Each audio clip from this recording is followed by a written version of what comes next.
Now they wish they hadn't pretended I was dead to take my fortune. Here's why. Understanding betrayal can be difficult, especially from someone with the same last name as you. We tend to be protective of our family members and love, care, and shelter them from the rough seas they might encounter. For me, that lesson came hard and fast, wrapped up in a coffin, a grave I wasn't meant to emerge from. Since I remember, we have been fighting over money. Congratulations to those of you who unlocked our channel. You can now view more interesting stories that are available. And for those of you who did not, it seems you can view this particular one for now, but chances of missing future content are high. My family's fixation with money has always baffled me. We did not bolt into wealth after all. We worked tirelessly like the rest of the population. My father juggled between 3 of his jobs, and my mother sacrificed everything so I had a chance at getting into college. I resented that. It was all in my head. But love it certainly wasn't. Not at all. Things began to fall apart once my grandfather passed away. He's the sole person who fawned over me as more than a branch of the family tree, always reiterating that my worth was never linked with what I could do. He had amassed a fortune over the years, nothing grandiose, but wealth nonetheless. The day after the funeral, I was informed that the whole estate had been left to me. The properties, investments, and savings I received were outstanding. I could have lived the rest of my life on this. Guess what? I did. But a part of me wishes I didn't because I also signed my death sentence the moment I accepted it. I remember the day of will reading at the lawyer's office like it was yesterday. I could feel time slow down around me. My parents' faces contorted with surprise, and unlike them, I was not prepared for the complete lack of warmth that followed. My mother, who had been overly affectionate her entire life, became emotionally unavailable. My father, previously my most vocal supporter, didn't even speak to me. As for Nate, my younger brother, he didn't share anything with me either. The air in our house slowly became unbearable, and, because of this, everything seemed muted. An overpowering layer chilled all rooms. I did everything I could to make things better. I even offered a portion of my inheritance. However, my generous attempts were unreciprocated.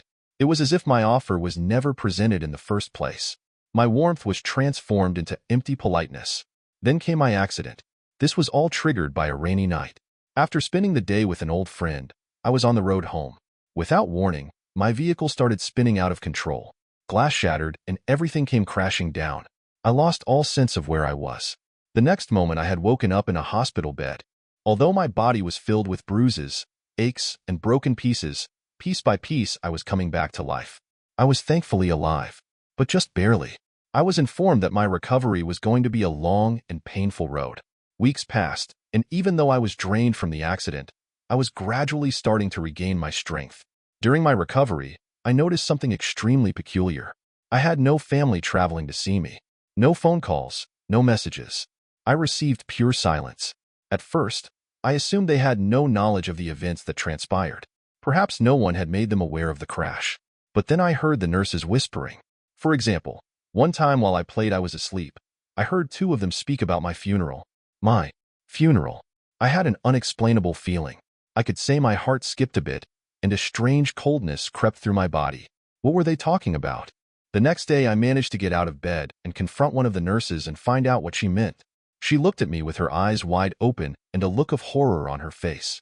"We made a mistake," she said, before running off to tell someone. But I knew something was immensely wrong. So I tried to call a friend who wrote for a local paper. We were on friendly terms since he owed me a favor, which was helpful. So I told him to inquire about the accident. "Yeah, I'll take care of that, but I'm still puzzled." "You're in the hospital?" A little while later he rang me back, clearly out of breath. "Jake, they think you're dead." Without thinking I fumbled the phone. The obituary, which was published a few days following the accident, has a description of how I passed as a result of sustained injuries. It also mentioned a family gathering with only selected relatives attending, with a sealed coffin. The narrative is of a mourning family grieving their dear son and I, with my name up the page, in bold letters. I was very much alive, but my family had buried me already. To the rest of the world, I had died. To make matters worse, they had seized everything. My inheritance, my account, literally everything that my grandfather had handed down to me. A lot of disbelief washed over me. Am I a victim of a clerical blunder? A fatal misinterpretation? But deep down, I knew the truth. They planned it. They staged everything and manipulated my accident to entirely erase me from the picture. My family faked my death in order to control my life. As I remained seated, I noticed the sterile hospital room and cold sweat hugging my body, making my head spiral. How long had they been devising this plot? How long had they loathed the fact that they were going to hand over everything to me? Suddenly, every strained conversation, every fake smile, was leading up to the accident. All of it made sense. It is obvious that they always wished to possess the wealth. It simply required me to be knocked out of the picture. However, there was one thing they failed to figure out. I was not dead. And now, I am about to resurface. My mind was a jumbled mess, and I realized that I had been scrubbed off of my existence. The family that I thought I could trust, the very people that I thought would take a bullet for me, had quite literally buried me alive. And I don't mean that in a literal sense, but rather in a manner that is just as claustrophobic. The reality is, they removed me from my existence, claimed my inheritance, and left as though there was absolutely nothing to think about. A furious volcano erupted in my rage. How was it that they were able to treat me like this? I was ready to give it all, to make life an ease for them. So why did I not suffice? It is obvious. They are the type of people who want it all. As long as they got my entire being taken care of to live without feeling guilty. As I sat in that clean hospital ward, everything around me seemed to lose focus. I hastily prepared several blueprints in advance. There were so many questions which arose and my mind was getting out of control. I was not going to just sit back and let them walk over me, but at the same time, I couldn't just walk in there guns blazing. They assumed I was dead and that held value, and I was definitely going to exploit it. I didn't leave the hospital the moment that I was able to. I had several other things that needed to be taken care of, but more importantly, I needed to form an action plan. I reached out to a friend of mine. He was a journalist and the one who initially broke the news to me. I told him to look further into the issue. Mark visited me a couple of days after. He looked glum, and the first words out of his mouth did not give me much hope. Jake, the family, they are already in the process of liquidating your assets. It's not just that. Your brother Nate is already selling off the properties. Your parents are also dipping into your accounts. He stopped, looking as if he was about to throw up. There's even been a motion to execute the will. Everything is happening far too quickly. Too quickly indeed. I closed my palms into a tight ball, my anger manifesting in my clenched fists. They were not even going to attempt to wait for the situation to cool down. They were attempting to get rid of me as quickly as possible, and what was the worst part? There were no questions being asked. Everyone accepted the situation as is. Mark came closer to me. His whispers became quieter. But I found something that is different. They didn't just remove you from the world on purpose, Jake. A coroner was paid off to declare you dead. And the paperwork? It was signed before the crash. Before the crash, the ground shifted under me. This was not a case of them benefiting from my accident. They had been waiting for me to meet the perfect opportunity. And the crash? That was an amazing opportunity for my so-called loved ones. I started feeling sick. My family didn't just take advantage of a tragedy. They created one. They were aware of where I would be during that night. They could have even bribed the driver to crash. I didn't know for certain, but it was too good to be a coincidence. They've covered their tracks well, Mark continued. But they didn't expect you to survive, now did they? That's where they messed up. Mark was correct. They were convinced they had one, and that the money was theirs. Little did they know I was still breathing, and was still very much alive. If I were to walk back into my life, I needed to act fast. I still needed to ask myself whether they would get rid of me without any consequences. There was no way they would get rid of me without a fight. I would have to be cleverer. I needed a new identity, and I was willing to pay for it. Something temporary, just enough to keep me hidden while I started to build my case. He was hesitant, but I knew my stakes. But after a few days, I had a new name, a burner phone, and enough money to get by. As soon as I managed to get out of the hospital, I disappeared.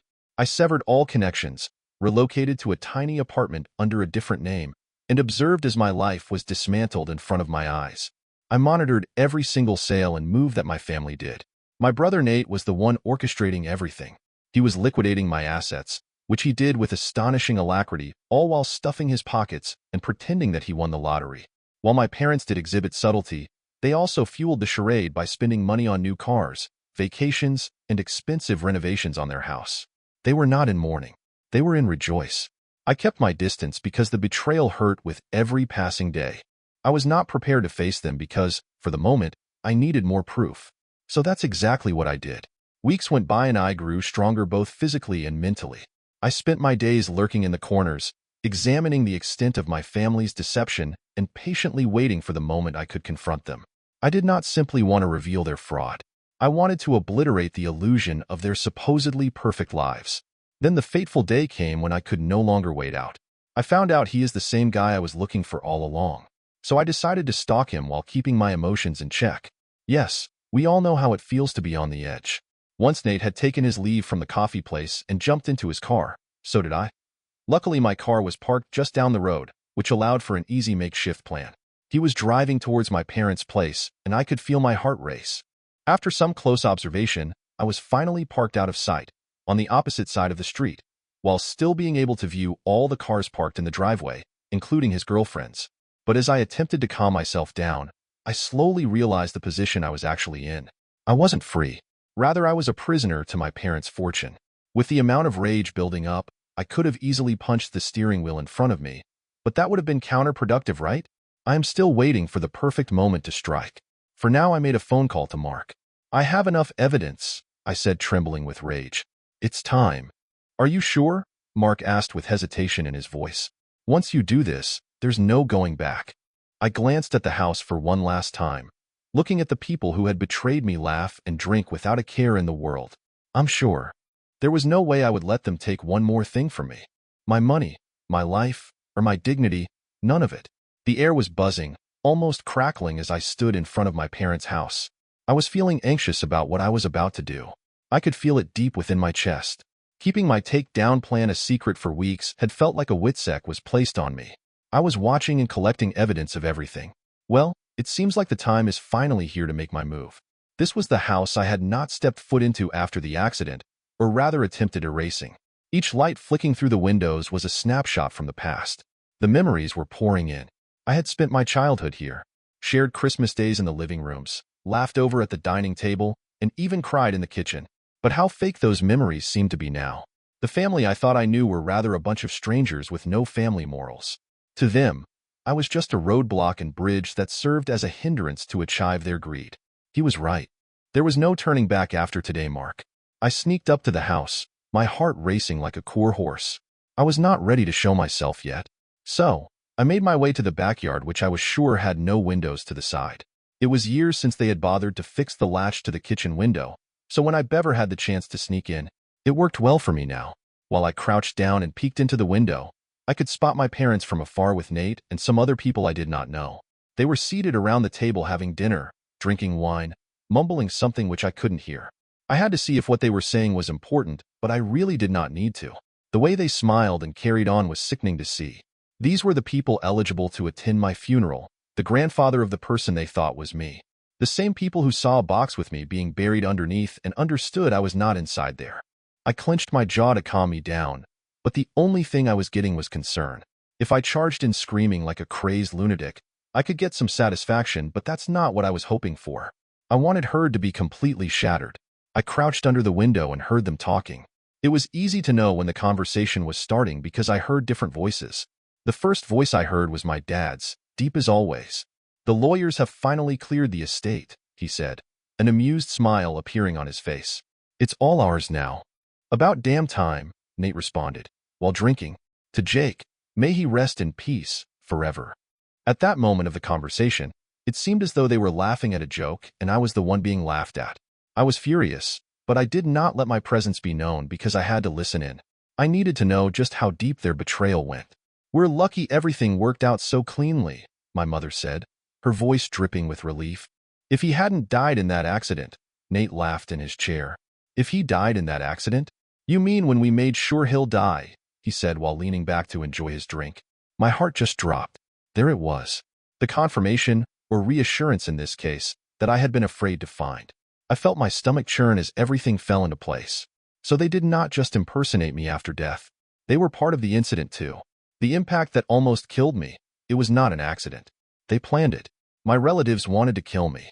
I backpedaled, my eyes unfocusing.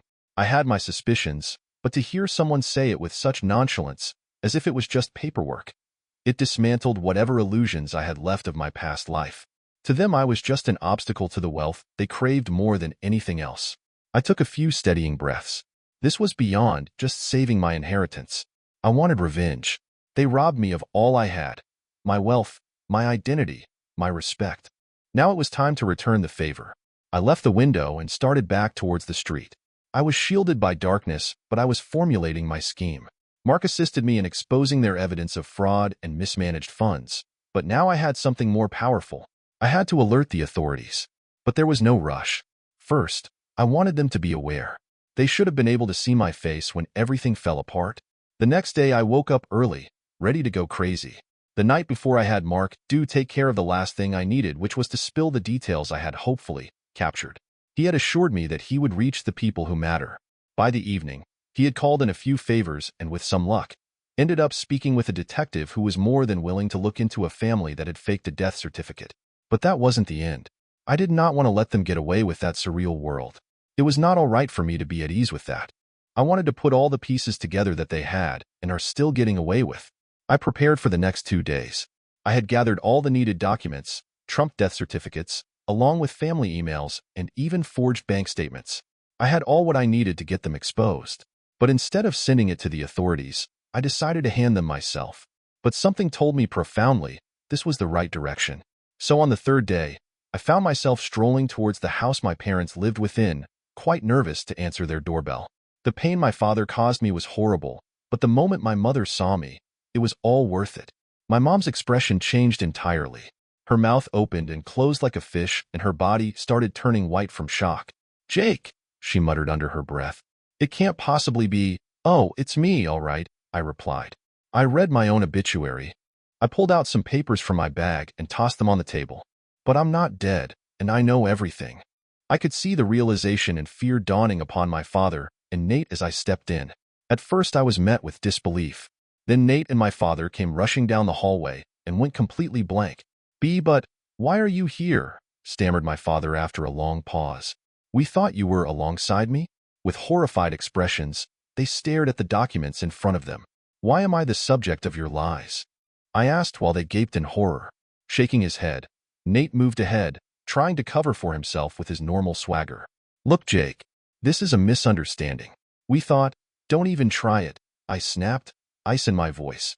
"I'm well aware you were involved in that incident. I heard you planning this. You tried to kill me to take assets for yourself." All of a sudden, the room was quiet and empty. My mother slumped into a chair, shaking her hands. My father looked at the ground and wouldn't meet my gaze. Nate's confidence faded, and he stood rigid, speechless. "This is what's going to happen," I said, my voice calm. "I'm going to the police.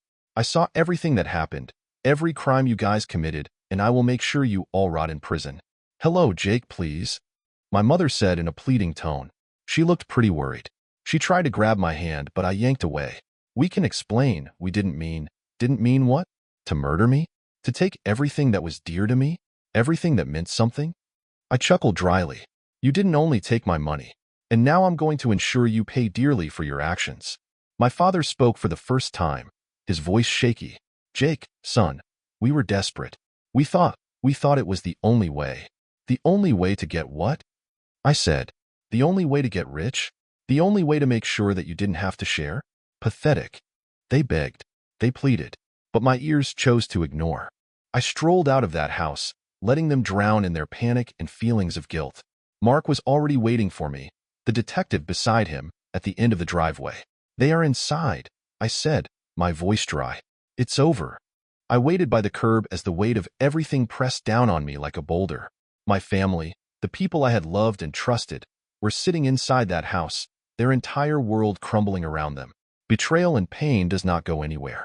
With the months of deceit on my shoulders, the detective in front of me nodded at me before walking up the driveway with his entire team following him. The cool evening air chilled the already sticky sweat on my skin. Mark stood next to me without saying a word, but I could feel the underlying tension coming from him. He felt it too. He knew this wasn't just about justice served. This was personal, and it was a wound so deep that no court case or prison sentence could ever heal it. "Are you okay?" Mark asked in a low voice. With my eyes glued to the front door, I heard his question but did not answer. Rage and exhaustion battled in my head. I had waited so long for this moment only for it to leave me empty. "I don't know," was all that managed to come out of my mouth as I watched my dad come into the room, handcuffed, with my mom coming in after her. Her mascara was running down her face. Nate was the last one out, head hung low. All the swagger I had come to resent was completely gone. They looked so weak and fragile now. How could I feel sorry for them? Not yet, at least. As they started getting into the police cars, I couldn't help but think back to when I first found out I had everything my grandfather owned. I remembered how naive I had been feeling, thinking there wouldn't be any tension between us. I guess I was wrong in thinking that we were stronger than money. I had been incredibly naive. In contrast, when the last patrol car drove away from my view, I felt a weird kind of emptiness wash over me. The adrenaline from the confrontation started giving way to a dull ache in my chest, and it was rather uncomfortable. Mark said, "It's over," but the way he said it told me he did not believe it. "Yeah," I answered, my voice trailing off. "It's over." Still, I understood that what I had said was not entirely the truth. There is going to be a whole new set of legal challenges. There would be trials, investigations, new witnesses, and more evidence to display. The whole thing was going to take a very long time, and, to some degree, I loathed each part of it. But for now, I knew I had completed what I set out to do. I took the first step towards controlling my life again. For the next few days, it was a phenomenon of media coverage, legal appointments, and thousands of phone calls. The story was covered almost immediately. Dead man found alive, and turns out to be his family's biggest scandal. Reporters pitched tents around my apartment waiting for something, anything to be said. I didn't give them a word. The police investigations brought to light things I had never even thought possible. My family not only created an elaborate plan for my death, but they were actively withdrawing money from my accounts for months leading up to the crash. Nate was embezzling significant amounts from one of my companies, while my parents were washing the remaining funds through poorly masked real estate schemes. Just thinking about the magnitude of their betrayal was shocking. I was starting to feel like I never knew them at all. And yet, even in the midst of all the chaos, a part of me wanted to understand why. This was particularly intriguing. What was the motivation conceived behind their actions? Was the incentive purely financial, or did there exist something greater? Had I really missed the internal conflict escalating within each of them for numerous years? Or had they always perceived me as nothing but an obstacle in their path to success? It was a question I will never see answered. I attempted to pacify myself by saying it was my choice to never accept it. Most days, I chose to remain cloistered in a room in my apartment. The blaring cars, heavy industries, and loud crowd did not please me. My world outside of the apartment was nothing less than a relaying curse. And it did seem like a curse after all, because the recollections of money I once adored had truly polluted everything around me. It transformed every member of my family into individuals which I could not even recognize.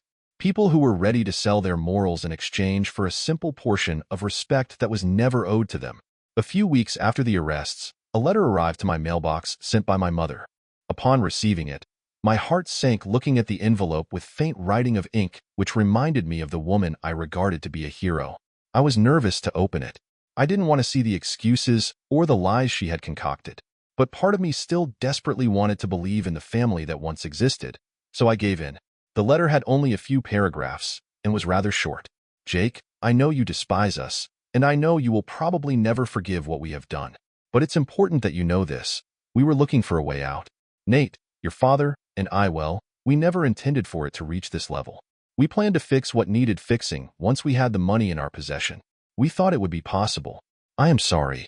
There are so many things that I should apologize for, and I know that it will mean little to you. But it's crucial that you understand this. I am sorry. You have always loved me, and I have always loved you. I hope that one day, you have the ability to forgive us. Mom." The anger coursed through me like a raging river as I crumpled the letter in my fist, piecing together what I had just read. Forgive them? After everything they had put me through? After they tried to kill me? The notion was laughable, to say the least. But the wrath subsided and was supplanted with something far more sinister. I was no longer furious. I was desensitized. I did not feel it necessary to yell or throw a tantrum. I did not feel the need to get any sort of revenge either. I was simply finished. They had robbed me of everything and now they were suffering. But forgiving them? That was a thought I was not sure if I would ever be able to have. Not after everything that happened. Months went by. The trial for my family turned out to be a media circus. They were charged with conspiracy to commit murder and a laundry list of other crimes including fraud and embezzlement. The evidence was compelling, and the paparazzi enjoyed every moment of it. My brother Nate, the perennial arrogant one, tried to play the victim on the stand by claiming he had been brainwashed by our parents. No one believed him, unfortunately. Ultimately, they were all found guilty. My father got the harshest sentence, with Nate and my mother close behind him. They had made a mockery of their lives for money, only to spend decades in prison regretting their actions. I've moved on. I sold off a good number of the properties they tried grabbing from me, donated a chunk of the money, and removed myself from anything related to my family's surname. Yet the marks still stayed. Sometimes, I would wonder if I could have done something differently. Was there a time when I could have seen it coming? Did I have the power to prevent it before everything got out of hand? No answer came to me. Months after the trial had ended, I received another letter. This one was from Nate. He was locked up in prison, serving time, but for whatever reason, he was desperate to contact me. Shame on me, Jake. I'm not trying to harm you intentionally. Please allow me to explain myself. I'm willing to talk because we are still family. I ripped it to shreds before reading the rest. That word holds no meaning for me anymore. Nothing had healed itself. The trust was broken into pieces, and my family's dark deeds never left my mind. In the end, carving the distance was all that was achieved, creating a veil between me and my previous life, one I neither recognized or wanted to be a part of. It's coming up to a year since the trial. While the world is continuing forward, all I do is relive my memories over and over again. My family who was meant to support me, rotted in jail serving time for something that I have yet to fully comprehend. The trust they broke is unimaginable. But what consumes me most is why did they do it? I did my best to not think about them. What I did instead was try to meld my life into the quiet life I had access to.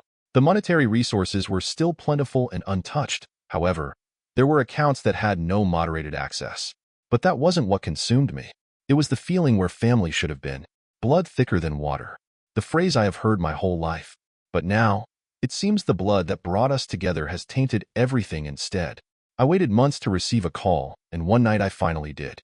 The call was from an unknown number, and at first, I thought it was a spam call, so I almost let it go to voicemail. Something told me to pick up, however. "Jake?" the voice said. I couldn't believe it. "Mom," I replied, completely shocked. I knew that voice all too well, and it somehow knew me too. I thought the call successfully connected, and to an extent it did. But I never thought I would hear my mom after such a lengthy period of no communication. Silent, ignored sounds made me continue to keep this overextended conversation hopeful. There are millions of things I want to share, but sometimes words do a horrible job. Those tasks would have to be paid off differently. "Stepmom, are you okay?" To this question, she finally answered. "Yes, Jake. Stepmom is put perfectly." At this point, I wanted nothing more than to start off where we left our conversation. Yet the question remained, what could I rationally say to make sense after so long? "Come on, talk to me then, please." She held her breath as if to prepare herself for something. "There's something I really need to clear up. We fully accept we have wronged you, but I really do not want your apology. You should know that was never the intention. We framed it remote, but that's not the case. It's not like we were asking, Delegate Angeline. To be honest, it sure looked like you did." "Exactly. But please, you must consider everything we had suggested to you. It never stemmed purely from anger. It was simpler than that. It was. That's all you need to remember. All I had to do was give you a yes." Her voice has shattered. "All I want is the ability to feel like I do now. Regret? Just hear me out. Your father, he wasn't the man you thought he was, Jake," she said, taking a break as if it were a marathon. "He was dangerously deep into his investments.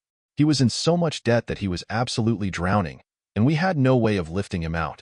When we found out about the inheritance, it was like, well, when we first discovered the money, it felt like a glimmer of hope. It felt like our chance to finally repair things. But by that stage, it was too late. It felt like my head was spinning inside a chopper. The emotion that crossed my face was bizarre. So what? You truly believe that taking my life would offer some semblance of balance to your mundane world? That I was nothing but a pawn who could be sacrificed for peace to prevail? No," she shouted, irritatingly. "We didn't mean to get to that point. We believed we could. We thought we could. We intended for the accident to simplify things, help us get a clean exit." "You were getting a clean exit?" I threw up at her while choking. "You actually thought that pretending as if I died was a clean way to break free?" The desperation in her pleas traveled through the receiver raw and truthfully. I did not care. Not about this. Not anymore. "I was afraid, Jake," she said, almost inaudibly. "Your father was losing his sanity. He was about to walk out. Nate was a prisoner of his own chaos with the business. We thought that we could make it better if we just moved on." I stood there, slowly absorbing all that I had no idea about. Everything I thought I knew about my father having been a rock-solid, strong-headed man came crashing down. The role model I cherished was just a shell of a person. He was a coward and a fraud who brought us all down with him. And Nate, my brother, with whom I spent my childhood and who was my biggest supporter, was equally culpable. Even he, out of his own hopelessness, was a part of the conspiracy. "What is it that you wish for at this moment, Mom?" I asked, lowering my voice to the coldest tone I could without raising suspicion. "Am I meant to forgive you just because you were frightened? Because you longed for something desperately?" "I didn't expect any forgiveness, especially now, so thanks," she said in a soft, broken tone. "But I need you to understand. We surely didn't hate you. It was just that we lost ourselves somewhere." I wanted to query something along the lines of, "Am I meant to call the coppers now?" But my mind got a bit stuck. Ultimately, there is a slither of me which deeply wants to scream, to tell her that losing themselves didn't justify everything they had done. This simple matter is that I, a part one truly despise, understood. Desperation and fear do terrible things to people. That too, within ordinary circumstances. I had seen it in their eyes at the trial. How my father trembled, how my mother was clinging to him as charges were read. As they were not monsters, but rather broken. But that doesn't make them the innocent party. "I cannot forgive you," I said at last, my voice hoarse. "Not for this. I don't know if I ever will." In silence, she didn't say anything, and it felt like she was bracing herself for my answer, yet hoped for something else. "I understand," she whispered. "I just wanted you to know. I needed you to hear the truth." I didn't answer. I wasn't ready to accept her reality, so I disconnected, her sobs still resounding long after the call was over. The following day, I went to the site of my faux funeral. It wasn't lost on me how ironic it was that I stood in front of the empty grave with my name inscribed on the marker. I came here expecting to feel something, but all I felt was numb. The family I knew was gone. The people they had become were as skeletons buried in prisons along with whatever humanity they had left. Staring at my own name, I realized that forgiveness was not something I could give. Perhaps never. But perhaps I could learn to coexist with it. I walked away from the gravesite without glancing back. The path forward felt murky, and unanswered questions swirled within me. Will I ever be able to fully break free from my family's betrayal? But I was still alive, and that in itself mattered. Maybe this was more than enough.